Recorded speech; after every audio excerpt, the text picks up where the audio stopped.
Hi, Jen. Hi. Thank you so much for doing this. Thanks for having me. I'm doing great. Thank you. I was dying to have a conversation with you because through the years, full disclosure, I've known you forever on a daily. Through the years, I've had some of the most meaningful discussions when it comes to real estate with you. And there's a few reasons for that. But I want to start by one of the reasons that sometimes is overlooked in real estate. And is your background is quite impressive for anyone, but specifically in our industry. You're an FSU graduate. Yes. And you have what kind of degree? A degree in finance. So you have a degree in finance, and you also have an MBA from UCF. Go Knights, right? Yes. Which is kind of interesting because I feel in our industry, there's people from all sorts of backgrounds. So you have military background people, you have people with background in business and whatnot. But a lot of times we like to sort of get into this idea that education, higher education is sort of like not as important as experience. But with you, the cool thing is I see a difference. I see a difference because if I refer you to a client of mine, which I have, that is buying a really expensive house who happens to be a CEO of a company, you can speak to them on their lingo because of your education background. Do you think that's helped you a lot, like having that MBA in the mortgage industry? Do you find that to be a value for you? For me, I definitely do. It's not something that's ever been required or a prerequisite to do my job, but it's something that was always a goal for me. And even though I didn't ever need to do it to get to the next level or to be hired at a particular company, it was just something I wanted to do. So I did it and paid for it myself and went through the process. And I feel like it gave me a different level of understanding of the financial world, of dealing with financial clients, looking at people's information from a more global perspective of how can you use your home to build wealth. So, it starts with first-time home buyers, but goes all the way up to higher-end buyers and business owners as well. So I think I have a little bit more global view of all of that than I did prior to doing the MBA program. And you were pregnant while you were doing your MBA, which is impressive, very, very impressive. Thanks. How long have you been in the mortgage industry? I started in 2003, so this is my 16th year in the business. 16th. You're too young to be doing anything for that long. Thank you. I'll just take that. Very good. So 16 years in the business, which means you were in the business when the crash happened. Yes. Can you tell me who were you working with when the market crashed? What did that look like? And the reason I want to bring that up is there's a lot of people in real estate that have been licensed over the last 10 years. And, the crash for those of us who lived through it in the industry seemed like it was yesterday, but it's already been 10 years. It's been a long time. What was that like, and where were you at when that happened? It's hard to believe that it's been that long, actually, because now my career after the crash is longer than before. But I was at the time working for Countrywide Mortgage, which a lot of people know that name. It was relatively infamous during that time. And I had a great career there. I was working down in Fort Lauderdale, and I remember at the time when things started going crazy, we were right next door to a stock trading company. Mm-hmm. And so we would walk over into their office, and they had all the multiple monitors all over, and we would just stand there and watch everything going crazy and just not knowing what was happening next. I had friends that worked at other companies that went to work and the doors were locked, and they had loans that were supposed to be closing the next day, and that was it. Like, it was gone. And so it was a really scary time, really uncertain. Countrywide eventually got bought out by Bank of America. So we continued to operate under their umbrella. So there wasn't ever a time that I was kind of without company or home. All of our loans closed. They continued to fund all of our loans, but it was definitely a really unusual, scary time in the market for sure. I feel like we're entering a time where there's a lot of doom and gloom. And I'm a realist by nature, so I'm not like the person that's super positive when things are not going well, and I'm not the person that's super negative when things aren't going well. But there's certainly a lot of doom and gloom right now about there's going to be another market crash. There's going to be just sort of like all this like doomsday scenario surrounding the real estate world. what do you see? Someone that lived through it once, someone that has a very deep background in regards to finance. What do you see as the trends that are really going to take off moving forward? Well, there's definitely some similarities to that market from before. You're seeing a lot of people coming into the real estate industry, a lot of mortgage companies coming in. There's a little bit more leniency in some underwriting guidelines, but we're not the same market that we were before. People now have to actually qualify for the homes that they're purchasing, and the process from start to finish to get a loan is way more grueling than it was back then. I mean, it was a really simple process. You could basically get your credit pulled, fog a mirror, and you could get a loan. And it didn't really matter where you worked or what you did, as long as you could get the money to the closing table that you needed for the down payment if one was required. So it was a whole different world. And now the process is different. So I had to relearn the industry and relearn how to do loans when we have to start and look at every single piece of paper, and everything has to be validated 3 different ways. So it's a different world. The mortgages aren't as risky. But, we also there's a lot of other safeguards that are now in place that weren't back then to help make sure that the financial market is more stable. So yes, I think we're in a shifting market and things are going to change a little bit. We're seeing the market slow a little bit right now, kind of a natural, necessary correction, but we're not going to see a big explosion and a crash like we did before. The economy is still doing well. Jobs are still, unemployment's at a low point. So we have people that are employed that are making money, and, property values have been increasing and appreciating at record levels again, which is what scares everybody. I think they see the values going up so high and think, oh my goodness, we're going to have this explosion. Well, we'll start to see that slow down a little bit. Interest rates are going up. That slows down buyers. There will be some slowdown, but we're not going to see values all of a sudden take a dive. The rate at which they're appreciating is going to go down, but not the actual appreciation of the homes, at least not in the longer terms. Yeah, you're talking about. And I think that the analysis of the people that are very in depth into finances is that the mortgages sort of sucked back then. People have a lot of adjustable rate mortgages, a lot of stated income, stated assets mortgages, and people that were basically buying a house that they knew the payment would probably double after 3 or 5 years that they were in that house, but they were counting with that, 15 to 20% yearly appreciation to, in 3 to 5 years, be able to refinance and, move into a product that was perhaps a little friendlier. And that just never happened because everybody got to that point sort of at the same time. Right. All those notes got called to a different payment, or, seemingly during a very short window of time, which made a lot of people default on their payments right away.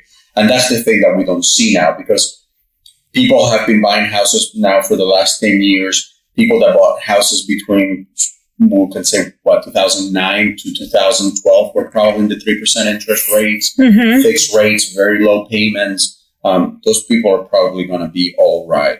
Yeah, and we're seeing a lot of them taking and selling the house that they're in, moving up to a larger home, using the equity that they gained in the home to move up. That's what keeps the housing market moving. That's what allows those first-time home buyers to come in when those move-up buyers have now moved on to another home.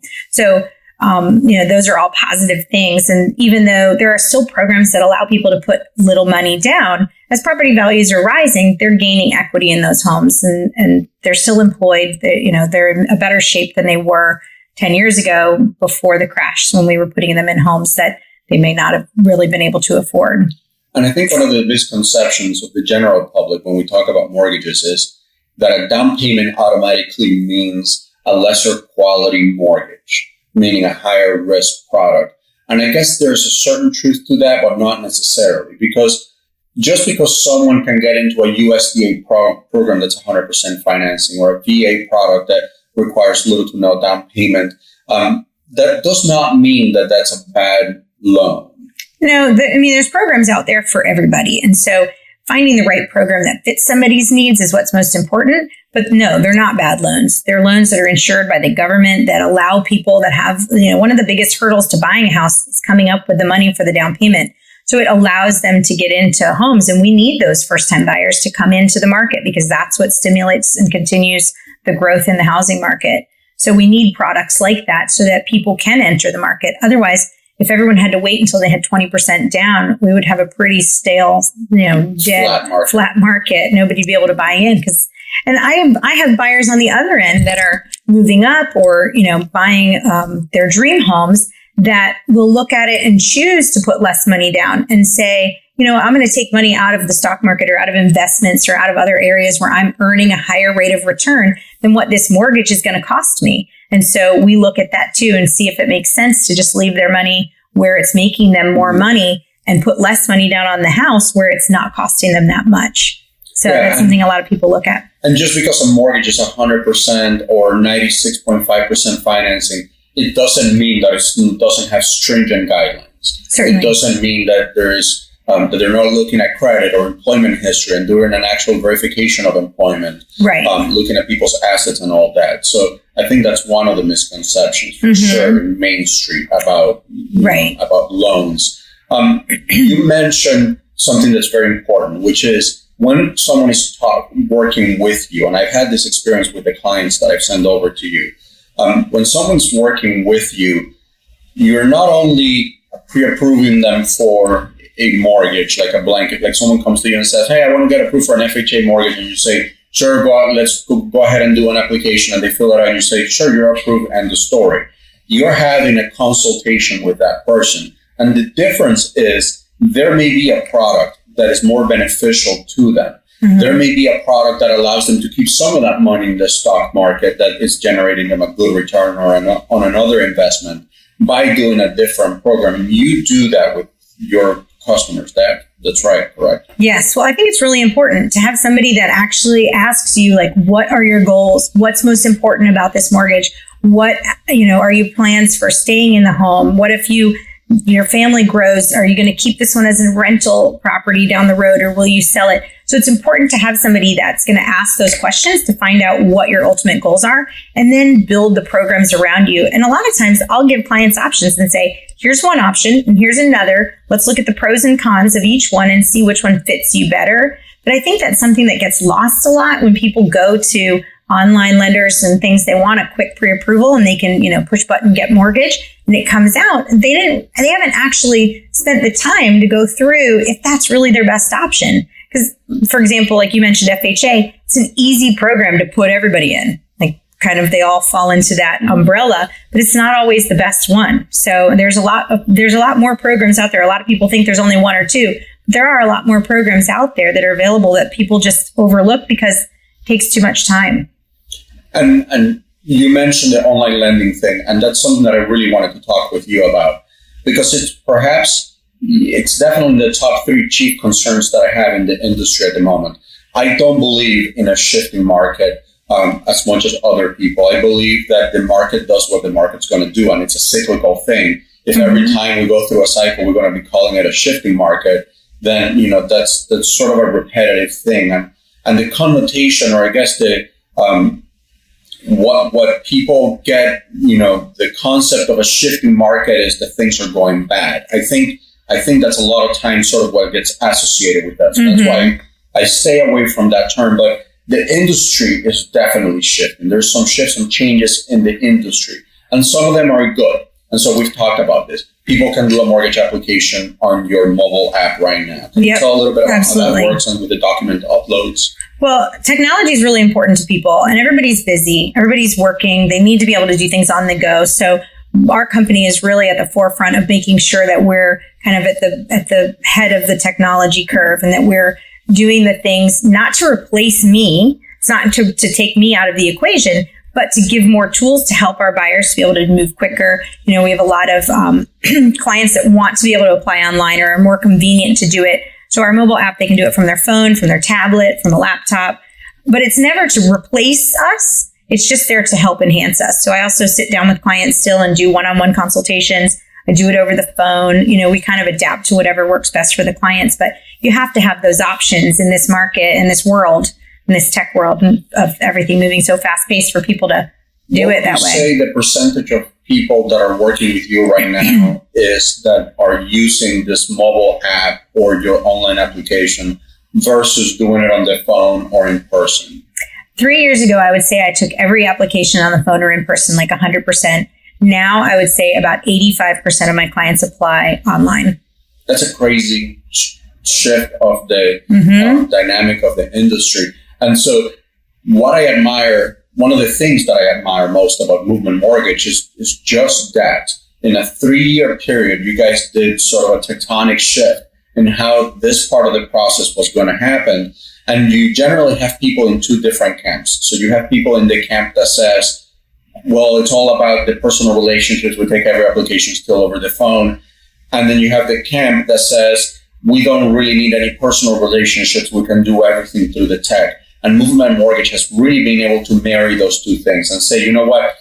Sometimes you need a sledgehammer and sometimes you need a finishing hammer. Right. And so what we're going to do is we're going to create this tool that allows people to pick what they're most comfortable with. But we definitely want them to still have that interaction with the loan officer, with the mortgage broker, that's going to allow them to get additional expertise that they may not have. Listen, there's some people that are very well versed in finance, and there's people that are not. And so it's important that you guys have that resource, that someone can have that conversation with you and say, hey, I want to do this in person. And you say, sure, come into my office and do that. You guys have a physical office as well, right? Yes. When we're talking about the online lending thing, that's a very delicate topic. And so it's a very delicate topic for a number of reasons. So for the longest time, this was a thing that lenders were doing. And it was just that. It was lenders doing it. Now we are seeing other companies want to enter this space of online lending. So offering people, discounts, or offering them money towards closing costs, and offering things that on the surface seem great, but they always have a cost. And this is something that I think everyone will benefit from hearing this. If somebody is dealing with just about any lender out there, they can probably get a credit towards closing costs from the lender by inflating their rate. This is not rocket science. Right. It's exactly that. So rates are kind of it's like a seesaw. The higher the interest rate, the lower the costs will be. The lower the cost, the higher the interest rate will be. So just like many companies will advertise a lower interest rate to try to grab that buyer, and then they don't find out till later down the road that they're paying extra money at closing to get that low interest rate. It goes the other way. A lot of companies will say, we'll pay all your closing costs, we'll offer a credit. They're increasing the rate, and then they're getting a credit to cover some of those things. So it's really just a seesaw. So it's important that clients are comparing real apples to apples and not afraid to take the information they're getting and give it to a professional and say, hey, here's a quote that I got from somebody else. Can you beat this, or can you match it, or can you help me to look and see if this really is a better deal than what you're giving me? And I do that all the time. And there's a few occasions where I will say, take it. Go lock it in right now. If they're going to give you that interest rate at that cost, do it and go. And you're getting a great deal. There are other times where I say, this is obviously not as good as what we can offer you. They're charging you more just to get your rate a little bit lower. We can match that same rate for lesser cost, or, something of that nature. So it's not hard to do, but a lot of people don't know and don't understand the numbers. Most people buy a home, 2 or 3, maybe 4 times in their life. So it's not something that they are familiar with. And frankly, the rules are changing, the numbers change, the guidelines of how we have to show the numbers change. And so every time you do it, it's looked different. Right. And so it's hard to compare. I think that underscores why this is so important. Because if someone is only doing this 4 times in their lifetime, so they're getting into a mortgage every 10 years on their life. If you get into a bad one, you're stuck with it for a decade. That's a long time. And so the most disturbing trend that I see for consumers, and this doesn't affect me as a real estate agent in the way that I sell houses, but it certainly affects consumers. If a lender is purposely out there pushing a program that gives someone closing cost contribution that that person may not need, and they're doing so by inflating the rate, you're not paying that inflated rate just on the amount that they're giving you towards closing costs, you're paying it in the entire mortgage amount. So that $1,000 could end up costing you thousands of dollars more through the life of the mortgage. And I think that's one of the most disturbing things about this, that, on the surface, you say, well, I'll take this $2,000 credit if it's going to be a 0.25% hit on my interest rate. Well, 0.25% over 20 years, that's on a $300,000 mortgage. That's a lot of money. It can be a lot of money, yeah. That can be a lot of money. Well, and I think other people forget too. They will do that and they'll go for $500 or $1,000 and go to another lender, and they're saving money. Not discounting that all money is important, that it's saving somewhere. But even you and I have had a situation where a client ended up having to rent a place and rent like a mobile storage unit, rent somewhere for the weekend that was pet friendly to pay for their animals to stay in, because the lender they went with wasn't able to close on time and needed a week extension. And they ended up spending like $1,500 for what this cost them because their lender wasn't ready. So working with someone that's got the experience and the expertise to close it on time is really important. And the other thing is, some of them don't do the upfront processing like we do. And so you don't find out for 3 weeks that there is a problem if there's a problem. So you paid for an inspection, you paid for a home appraisal, and then you find out that it finally got to an underwriter who's looking at the loan documents, and now you don't qualify for this loan that you thought you were approved for. That is expensive, and it costs you all that money that you spent up front, that had you worked with someone who was experienced and really looking at everything from the beginning, you'd be able to avoid some of that problems. Yeah, and I think that's a huge point. And in not uncertain terms, I tell this to my colleagues all the time, and I'll tell this to my clients. If you're working with a mortgage company that cannot do upfront underwriting, you're doing yourself and your customers a disservice. Upfront underwriting is perhaps the most valuable thing that I find in working with Movement Mortgage on a regular basis, because the process of finding a home can take some time. It can take weeks, depending on the person's sort of wish list and need list and the area that they're constrained to look in. This can be a process that can take weeks, months, sometimes. If they're able to begin that underwriting process, from the onset of making the decision that we're buying a house, and they can put that behind them even before we go under contract, it changes the game. It changes the game because now we can close faster than someone else would be able to close. And the mortgage part is that part that is sort of the question mark that keeps you up at night. If you've got that behind you and you select the house, it's sort of like the transaction is just kind of like the happy thoughts from there forward. And I think it's really, really, really beneficial. What are some things that you like with Movement Mortgage? What are some things that you guys are doing that you're excited about?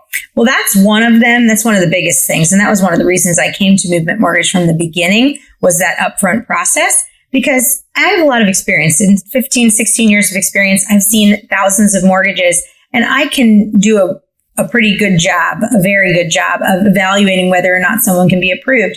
But that upfront underwriting piece just takes it one step further. And there are some things that you don't necessarily see on someone's pay stub. The underwriting process goes through public records. It verifies employment. It gets information from the IRS. So there's a lot of pieces that are coming together that even consumers don't see, that are working in the background. And that helps us to get through any obstacles early. When we can address them early, it takes away the emergency. We're just reevaluating maybe someone's buying power, or, have a little bit of time to settle something that's come up on someone's credit. So there are things that we can do because of that process. But for me, one of the biggest things about Movement was just the culture of our whole company and being servants to our home buyers and to our clients. And so we're here to help serve people and to help make a difference in other people's lives. And so that is from the top down all the way through the industry. So I pick up the phone and call underwriters regularly, or they call me and say, "Hey, Jen, what's going on this file? I need to know, what's happening here with this information." And then we can work through it together. So in the old world, the underwriters weren't allowed to talk to loan officers. We were kind of like on opposite sides of the fence. And everybody was kind of, we were waiting for them to help us rather than what can they do for us? How can they help our buyers today? And so it's a whole different shift than what I've ever seen at any other company. So that was another big reason. But part of our investing and giving back to the community is also looking for other programs that we can help them. Right now, we've got one that we've come out with that's called our Dream to Own program. And we are assisting buyers with 4% towards their down payment and closing costs. So they could essentially do a 3% down loan, and we'll give them 4% to help with the 3% for the down payment and another 1% towards their closing costs. So it's an awesome program that we just started this January. Is there a catch? So, there's some conditions and some regulations for it. The credit score requirements are a little bit higher. There are some stipulations as to whether or not, depending on how much you're putting down or how much that first mortgage is, you may or may not have to be a first-time home buyer. There's some income restrictions as well. But it's definitely a great program to just reach a little bit more of our of the home buyers or people that wish to be home buyers. That's another thing that I really love. You guys come up with stuff like this all the time. There's always sort of like a new program, a new pilot thing. And you do a lot of that for agents. So real estate agents that are looking to partner with someone, when you partner with someone like you, you have a lot of technology available to you in the way of apps, in the way of marketing products. When I say marketing products, I mean the tools available to create flyers, to create social media postings, websites for your listing. So I love that about Movement too. It's not, you guys have taken ownership of not just the lending side of the transaction, but you have taken ownership of the real estate side of the transaction and saying, hey, if you are one of our partners, we are going to help support your business in a way that doesn't directly affect us, but in a way that will make your life easier so that we can sort of do more of this together, which I absolutely love. Yeah, it's nice. Mortgage companies have different target audiences. There are some that go out and advertise all over TV or on the radio or at football games or wherever, and they're trying to get the consumer first. For Movement Mortgage, we've really partnered with real estate agents because we know that helping to support you and helping to grow your business is just that. It's a partnership, and it can be a reciprocal partnership when we're all working together, and we're helping you to do more business by being able to trust that your clients are going to make it to the finish line, and you're not going to have to be like checking up with us every couple days on if we've done the things that we're supposed to do in the transaction. So for us, partnering with real estate agents is really important. And that's how I've built my business, is just by partnering with the agents that I support and helping to grow and just being a part of your team. And not just, here's a name that you can call to help. Well, it's worked out really well. Jen, we just did 30 minutes here. So I want to thank you. And we got to do this again because I can talk with you for hours and hours and hours. We have for many. But thank you so much for coming over. Thank you for having me. It's been fun. Of course.